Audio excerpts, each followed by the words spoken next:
Truck boy Nani YouTube channel ని subscribe చేయండి.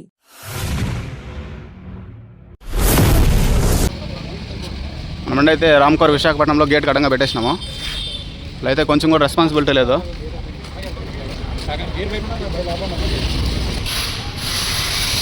చూడండి, పాల ట్యాంకర్ కూడా కంప్లైంట్ అంట. వాళ్ళు కూడా బండి ఇక్కడ అడ్డం పెట్టేసి ఆ గేట్ ఓపెన్ చేసినారు. మిల్క్ ట్యాంకర్లు కూడా వాళ్ళు సరిగ్గా పట్టించుకోవడం లేదు. మనమైతే ఆ గేట్కి అడ్డంగా పెట్టేసినాము.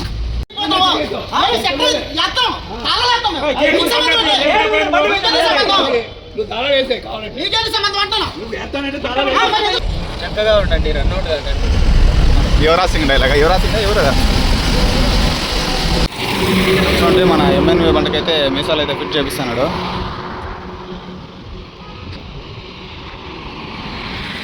ఇదైతే లోడింగ్ అయితే ఉంది. ఈ సీజన్ లో ఫస్ట్ లోడ్ మన శ్రీకాకుళము. మన దర్శన్ అయితే లోడ్ చేపిస్తున్నాడు. చిన్న దర్శన్, పెద్ద దర్శన్. ఇంకా లోడింగ్ వాళ్ళకి లోడింగ్ చేస్తున్నాడు. అలా మన ఓనర్ అని అడుగుతున్నాడు. ఎవరు బీట్రూట్ వేస్తున్నా, బీట్రూట్ అయిపోయా, ఆమెకి బజ్జీలు వేస్తున్నా, బజ్జీలు అయిపోయా. ఇప్పుడు క్యాప్సికమ్ వేయాలా, సంచిలో ఖాళీ అయిపోయింది. మేస్త్రి పోయింటారు ఎత్తుకుని వచ్చాక. మా చిక్క అదే అడుగుతాను ఉంటారు. అంటే వానే పెద్ద మనిషి అని మన జవాబారి ఇడుండేది. మనకైతే లోడింగ్ అయితే కంప్లీట్ అయిపోయింది. లాస్ట్లో అయితే తాడ అయితే వేస్తున్నారు. తాడ వేస్తే ఇంకా మనం అయితే బయలుదేరేస్తాము. అయితే లోడింగ్ అయితే కంప్లీట్ అయిపోయింది మనకి. ఇప్పుడైతే అంత గ్యాంగ్ అంతా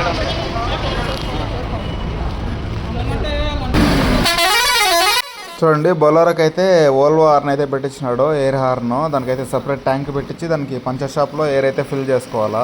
బండి అంటేనే ఫుల్ ప్యాషన్ అనమాట మన దర్శన్కి.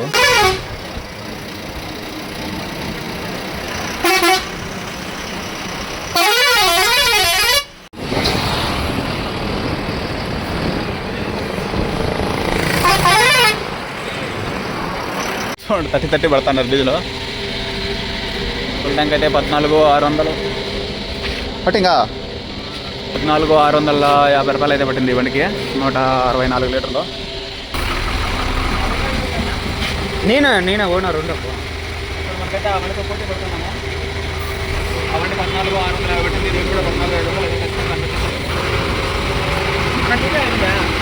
చూడండి, 2 బండ్లకి అయితే డీజిల్ కొట్టించినాము. 14,650.20 సేమ్ డీజిల్ మొత్తం అంతా ఒకటేగా కొట్టినాను అనమాట 2 బండ్లకి. అయితే ఫుల్ ట్యాంక్ అయితే అయిపోయింది. మనకి ఫుల్ ట్యాంక్ రీడింగ్ అయితే 3,67,774 కిలోమీటర్లు ఫుల్ ట్యాంక్. మనమైతే బంక్లో డీజిల్ ఇప్పుడే కొట్టించినాము 14,650 రూపాయలకి. చూడండి, మనమైతే గాదంకి టోల్ గేట్ దగ్గర అయితే టిఫిన్కి అయితే ఆపేసినాము. టిఫిన్ కదా డిన్నర్కి. నేనైతే 2 ఇడ్లీలు, కార్తీక్ అయితే 2 పరోటా అయితే తినేసినాము. కార్తీక్ అడవి కూడా ఇలా మన కార్తీక్ అని వస్తున్నాడు. చూడండి, బండి అయితే 12 టైరు. అయితే టమాటాలు అయితే ఫాస్ట్ మీట్ కలకత్తాకి వెళ్తున్నారు. కరెక్ట్గా ఇక్కడైతే టైర్ పంచర్ అయిపోయింది పాపం మన వాళ్ళకి. అంతా ఇప్పుతున్నారు. తమిళనాడు రిజిస్ట్రేషన్. ముందర అయితే లారీ పోతుంది. బంపర్ అయితే ఆడో తోటలో దింపినట్టున్నాడు, వంగకపోయింది ఓ సైడ్కి పైకి. మామూలే అంతా. చూడండి, సైడ్ వెళ్ళేటప్పుడు పైన ఇట్లా హైట్లో వచ్చేటప్పుడు వాటి వెనకాల వెళ్ళేటప్పుడు జాగ్రత్తగా ఉండాలి. పైన చెట్లు కొమ్మలు దగ్గర ఎండిపోయింటే కొమ్మలు ఏమన్నా ఉంటే మన బండి అద్దాలకి కానీ పడిపోతాయి మనకి వెనకాల వచ్చే వాళ్ళకి. 2 వీలర్లో పడ వచ్చినారంటే దాని వెనకాల వినారంటే ఇంక అంతే. మళ్ళీ మన వాళ్ళు లెఫ్ట్లో అంత దూరుతుంటారు. అట్లాంటి వాళ్ళకి జాగ్రత్తగా ఉండండి. అట్లాంటి హైట్లో ఏమైనా వేసుకెళ్ళేటప్పుడు చూడండి, బయటకు పెట్టింటారు కాబట్టి జాగ్రత్తగా ఉండాలి. మన వాళ్ళు కాదు, ఇప్పుడు మన వాళ్ళ కన్నా అద్దాలన్నా పోతాయి. 2 వీలర్లో బాగా పోతాంటే పైన అన్న ఎండిపోయింటే కొమ్మ మీద పడితే ఏందే అర్థం కాల. చక్కగా ఉండండి. యువరాజ్ సింగ్ డైలాగా, యువరాజ్ సింగ్ ఎవరు అండి. మనమైతే ఇప్పుడైతే గూడూరు టోల్గేట్లో ఉన్నాము. మనం ఎంఎన్వి అయితే ఇక్కడ వస్తుంది బ్యాక్ సైడ్.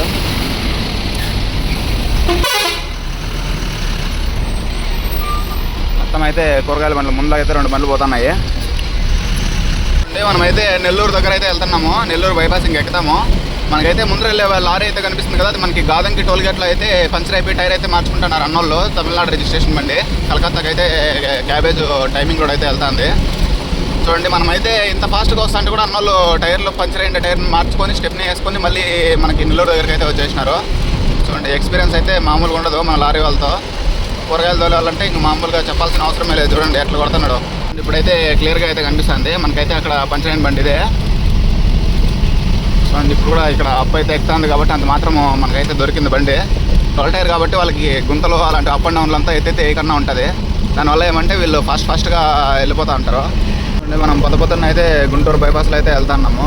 మన ఎంఎన్వి అయితే బ్యాక్ సైడ్ వస్తుంది. మన కార్తీక్ అయితే డ్రైవింగ్ చేస్తున్నాడు. మొత్తం చూడండి ఆకాశం అయితే మార్నింగ్ ఎంత బాగుందో. మొత్తం వ్యూ అయితే చాలా సూపర్గా ఉంది.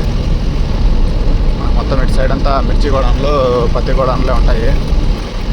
కలిసి చూడండి మొత్తం ఎట్లా ఉందో లొకేషన్.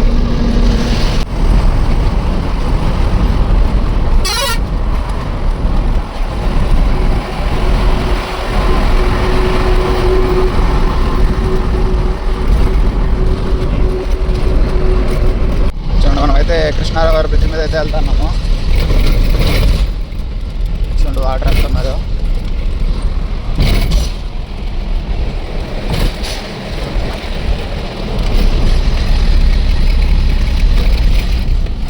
అక్కడ నుంచి అయితే మనకి అంబేద్కర్ స్టాచ్యూ అయితే కనిపిస్తుంది.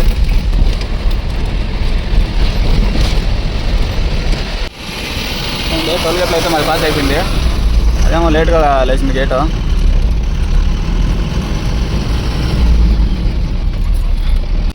చూడండి మనమైతే రాజమండ్రి రాజానగరం ఐచర్ షోరూమ్ దగ్గర అయితే ఉన్నాము. మన బండికి అయితే రివర్స్గా వేస్తే ఆటోమేటిక్గా అయితే మూవ్మెంట్ అయిపోతుందంట క్లచ్ వదలక ముందే. దానికోసం అనేసి అయితే క్లచ్ అయితే అడ్జస్ట్మెంట్ చేయించుకున్నాము మన యువరాజన్ దగ్గర.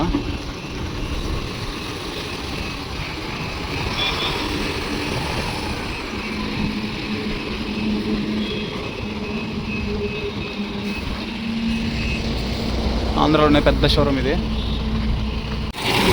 చూడండి మన ఎంఎన్వి బండికైతే మీసాలు అయితే ఫిట్ చేపిస్తున్నాడు.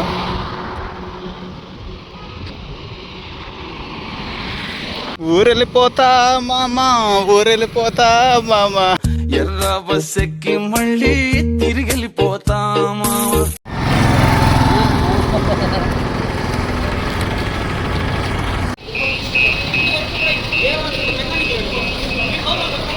ఆపే ఆడే ఆపే ఆపనా ఆడే ఆపనా ఇంకా ఇట్లా పెట్టు ఎవడో రమ్మను. మనమండి అయితే రామ్కోర్ విశాఖపట్నంలో గేట్ అడ్డంగా పెట్టేసినాము. ఇలా అయితే కొంచెం కూడా రెస్పాన్సిబిలిటీ లేదు.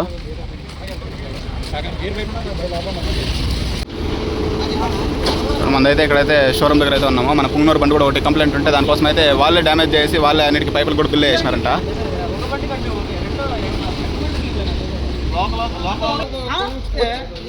మళ్ళీ వేసేప్పుడు మొన్న 22 రోజులు అయింది. 42,000 రూపాయలు బిల్లు కట్టాను నెలకి. కట్టిన తర్వాత దానికి వారంటీ లేదంటాడు. పై ఐటీ షోరూంలో విజయవాడకి ఫోన్ చేస్తే 1 year వారంటీ ఉంటుందని వాళ్ళు ఫోన్ చేస్తారు. వీళ్ళు వారంటీ లేదంటారు. మరి బిల్లు కట్టారా? వారంటీ ఉంటే ఎందుకు కట్టినారు? బిల్లు ఇవ్వండి చెప్తా. బిల్లు కూడా ఏదో వారంటీ ఎందుకు చెక్ చేయమని. ఇప్పుడు వారంటీ ఉందో చూడమని కావాలంటే వారంటీ ఉన్నాక బిల్లు కట్టించుకున్నారు. బిల్లు కట్టించుకున్నారు. కొత్త ఇక్కడ వేయించిన 1 వారం రోజులు బండి ఆపి చేయించుకున్నారు. ఇగో ఏది మోడల్ ఏదన్నా బండి 2095 అన్న. ఇగో బిల్లు కట్టని చూసుకో. పాల్ ట్యాంకరా? పాల్ ట్యాంకర్ 40,000. చూడండి పాల్ ట్యాంకర్ కూడా కంప్లైంట్ అంట. వాళ్ళు కూడా బండి ఇక్కడ అడ్డం పెట్టేసి ఆ గేట్ ఓపెన్ చేసినారు. మిల్క్ ట్యాంకర్లు కూడా వాళ్ళు సరిగ్గా పట్టించుకోవడం లేదు.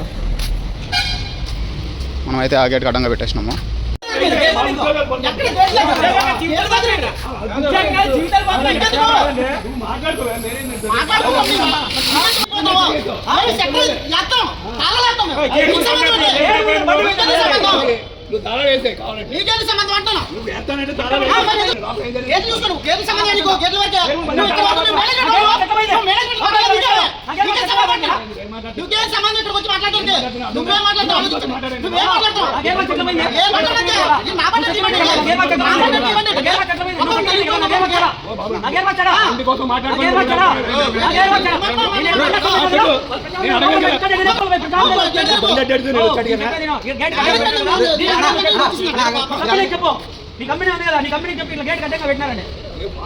బండి అయితే ఫుల్ గేట్కి అయితే అడ్డంగా ఆపేసినాము.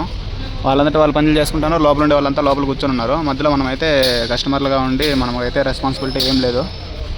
ఇలా వదిలేశారు మనల్ని. అంటే మన బండి అయితే బయట తీస్తున్నాము. వీళ్ళ వల్ల చేత కాదంట చేసేదానికి. దానికోసం అనేసి మన మదనపల్లి షోరూంలో చేయించుకుంటాం అనేసి బండి అయితే వెళ్ళిపోతాము. చెప్పు కార్తీక్ రెస్పాన్సిబిలిటీ. బండ్లు తోలే వాళ్ళందరికీ చెప్తున్నా, వైజాగ్లో గాజువాక షోరూమ్ ఎవరు ఫ్రమ్ కోర్ విశాఖపట్నం.